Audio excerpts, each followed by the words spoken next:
ভগবান মাঝি রূপে দাঁড়িয়ে আছেন ভক্তকে পার করবেন বলে।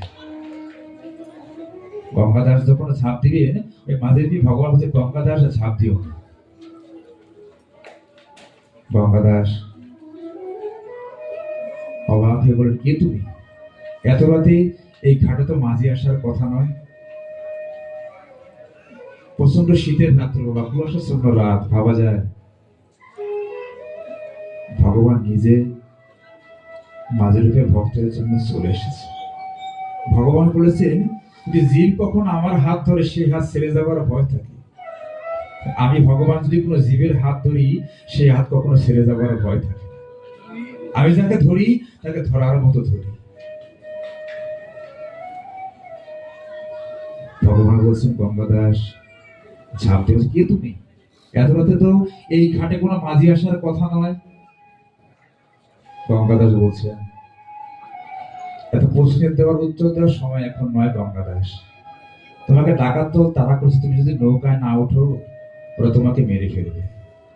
ওঠো, তোমাকে আমি নিরাপদ গন্তব্যে পৌঁছে দিচ্ছি। গঙ্গাদাস তখনও ছিলেন এই ঘাটের মাঝিটাকে। আর ভগবান স্বয়ং দাঁড়িয়ে আছেন ভক্তের জন্য। গঙ্গাদাস তার স্ত্রীকে নিয়ে নৌকায় উঠলেন। ওঠার পরে ভগবান নিজের শীতের মধ্যে কাঁপতে কাঁপতে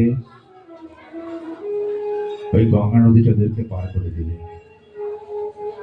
পার করে যখন নামিয়ে দিবে গঙ্গাদাস চলে যাচ্ছে। ভগবান বলেন দাঁড়াও গঙ্গাদাস, কোথায় যাচ্ছ? নদীটা পার হলে মাঝিকে মাদুগুরি দিতে হয়, প্রণামী দিতে হয়। প্রণামী দিবেন? গঙ্গা বলে প্রভু প্রণামী কোথায় পাবো?